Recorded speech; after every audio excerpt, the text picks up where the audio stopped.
이게 남편이 됐든 아내가 됐든 뭔가 수상하게 행동이나 이런 게 바뀐다 이러면 배우자가 제일 먼저 눈치챕니다. 안녕하세요. 여러분의 입장에 맞는 맞춤 솔루션을 제시해드리는 양날의 변호사입니다. 제가 오늘은 또 배우자의 불륜으로 인해서 너무나 마음고생을 하고 계신 남편분의 사연을 소개해드리려고 하는데요. 다른 영상에서도 한번 말씀을 드린 적이 있는 것 같습니다. 남녀의 성비가 균등하게 고루고루 모여있는 집단에서는 확률적으로 불륜이 일어날 가능성이 높다, 이런 말씀을 드린 적이 있는데요. 아니나 다를까 아내가 성비가 고루고루 모여있는 곳에서 종교 생활을 하다가 불륜을 하게 된 그런 이야기를 보내주셨습니다. 구체적으로 어떤 내용일지 바로 사연 시작해 보도록 하겠습니다.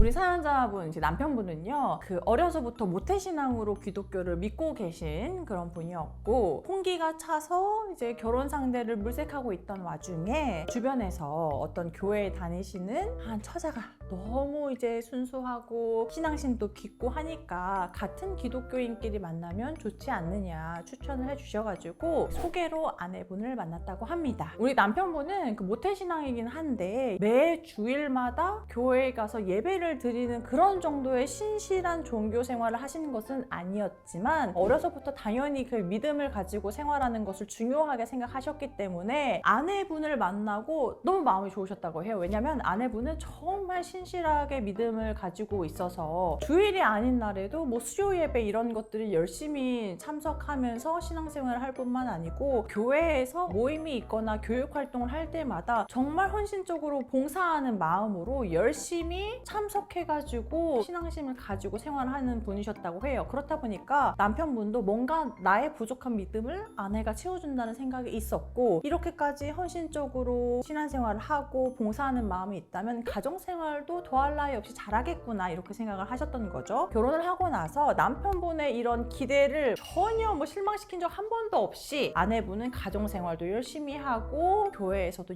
열심히 활동을 했다고 합니다. 그래서 두 분 사이에는요, 자녀도 있고, 자녀도 함께 주말에 다 교회에 가고 믿음이 가득 찬 생활이라고 하나요? 좀 그렇게 표현을 해주셨는데요. 그렇게 아주 원만한 부부 생활을 하셨다고 합니다. 그런데 그 집을 청약해가지고 당첨되잖아요. 남편분도 너무나 기쁘게 다른 동네에 청약을 넣었던 것이 당첨이 되어가지고 새로운 동네로 이사를 가게 되었습니다. 그런데 예전에 살던 동네하고 새로 이사간 동네가 거리가 상당히 있었다고 합니다. 그래서 새로운 교회를 알아봐야겠다 하던 찰나에 아내분이 새로운 개척교회를 발견했다, 앞으로 여기에서 신앙생활을 열심히 하겠다, 이렇게 얘기를 하셨다고 합니다. 남편분도 당연히 아내분의 종교활동을 좋아했기 때문에 그래, 새로운 곳에 적응하기 좀 어렵겠지만 열심히 다녀봐라, 이렇게 했습니다. 남편분은 아내만큼도 열심히 종교활동을 하시는 분은 아니었기 때문에 아내하고 매번 같이 가는 것은 아니었지만 지지를 해주셨던 거죠. 그런데 아내가 이전 동네에서 교회를 다닐 때보다 더 많은 시간, 더 빈번히 교회에 갔다고 합니다. 아직 자리를 잡아가고 있는 교회라고 해가지고 새로운 신도들이 교육활동 같은 것도 열심히 하고 봉사활동을 하는 경우도 있고, 제가 이제 기독교가 아니어서 정확히는 잘 모르겠지만 주말마다 예배를 준비하는 그런 과정들이 있대요. 그래서 그런 것들을 남아서 열심히 하셨다고 합니다. 그렇다 보니까 예전보다 더 많은 시간을 교회에서 보냈다고 합니다. 그래도 너무 교회에만 있는 거 아닌가 싶어가지고 넌지시 이야기를 했더니 이제 애도 커가지고 손이 좀 덜 가기는 하는데 요즘 뭔가 마음이 공허하기도 하고 해가지고 신앙생활에 더 집중하고 싶다고 이야기를 했다고 해요. 다른 데 가서 술 마시고 놀고 이런 것도 아니고 교회에서 종교생활 한다는데 그래, 그게 낫겠지 생각을 했습니다. 그런데 늘 말씀드렸죠. 이게 남편이 됐든 아내가 됐든 뭔가 수상하게 행동이나 이런 게 바뀐다 이러면 배우자가 제일 먼저 눈치챕니다. 아니나 다를까 남편분도요, 교회 가기 전에 이 아내의 모습이 뭔가 수상한 거예요. 예전에는 굉장히 수수하게 편하게 옷 입고 가고 화장하거나 이런 거 신경 쓰지도 않았는데 어느 순간부터 교회 가기 전에는요, 완전 풀 메이크업을 하고 옷도 차려입고 가는 거예요. 심지어 새벽 예배를 가거나 할 때에는 아내가 대부분은 그냥 수수하게 하고 화장도 하지 못한 채로 그냥 갔었는데 새벽 예배를 하러 가기 전에도 풀 메이크업을 하고 옷을 엄청 신경 쓰고 나가는 거예요. 남편분은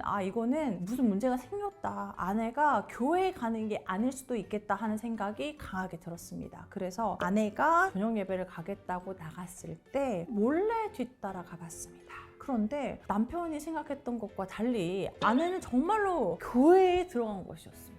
아, 내가 진짜 오해를 했구나. 그래, 아내가 우울하고 하니까 이렇게 자기를 꾸밀 수도 있는데 내가 너무 옹졸한 생각을 했구나. 이렇게 생각하고 집으로 다시 돌아가려고 하는 찰나에 교회에 들어간 지 10분도 채 안 됐는데 아내가 교회 뒷문으로 어떤 남자와 함께 나와서 그 남자의 차를 타고 어디론가 가는 겁니다. 남편분 놀래가지고 부랴부랴 쫓아갔죠. 아내가 향한 곳은 어느 모텔이었습니다. 아내분은 차에서 내리자마자 그 남자의 팔짱을 끼고 그 모텔에 들어간 거였어요.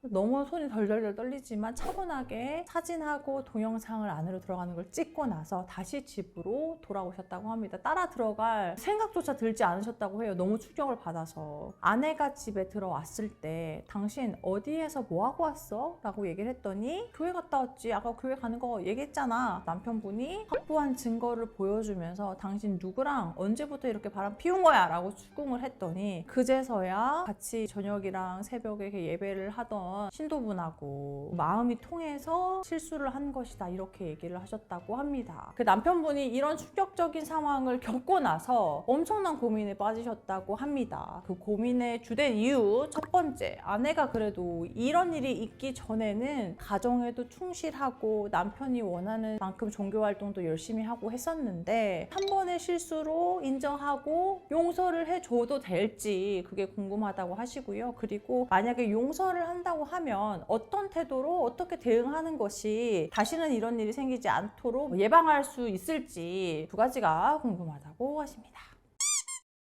제가 이렇게 사연 소개해드렸는데요. 제가 늘 말씀드렸잖아요. 다양한 사람들이 모여있는 데다가 성별의 균형이 많으면 확률적으로 불륜이 일어날 가능성이 높다 이렇게 말씀드렸잖아요. 그래서 비단 사실 교회뿐 아니라 뭐 천주교가 됐던 뭐 불교가 됐던 성비가 균등하게 많은 사람이 모이다 보면 어쩔 수 없이 이런 유혹에 흔들리는 순간들이 생겨서 불륜이 발생하는 것 같습니다.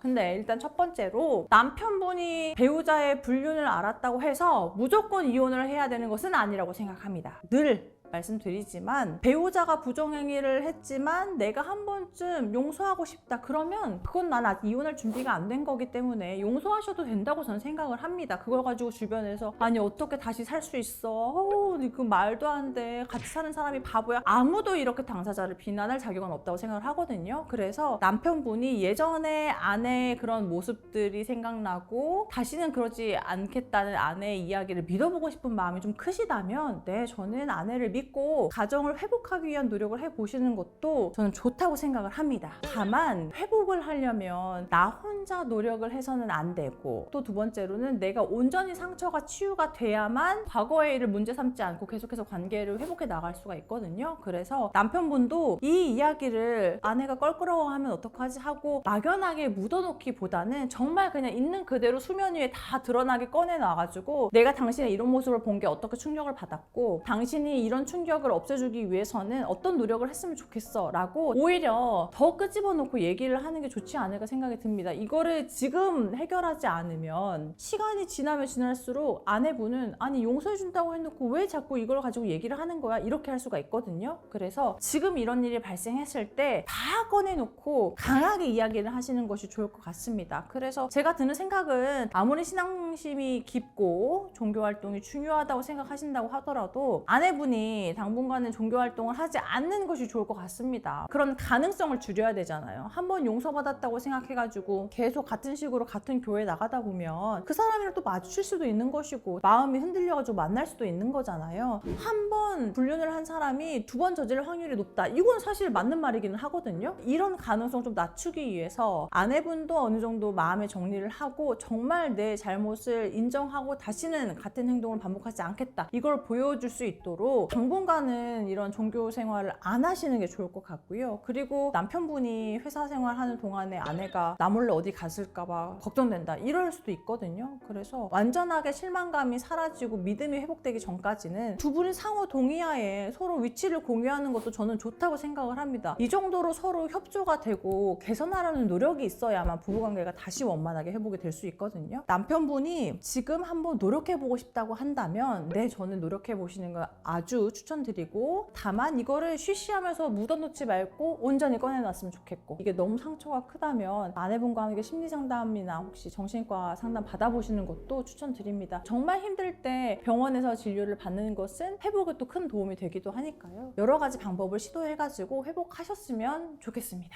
네, 제가 오늘도 여러분께 이렇게 사연 소개해드렸는데요. 나도 남들에게 말 못할 이런 마음 아픈 사연이 있다 하시는 분들 아래 메일 주소로 보내주시면 제가 사연 소개해드리고 솔루션도 제시해드리도록 하겠습니다. 우리 사연자분들께 또 해주고 싶으신 말씀 있으신 분들 댓글 남겨주시면 좋을 것 같습니다. 그럼 저는 다음 영상으로 찾아뵙도록 하겠습니다. 감사합니다.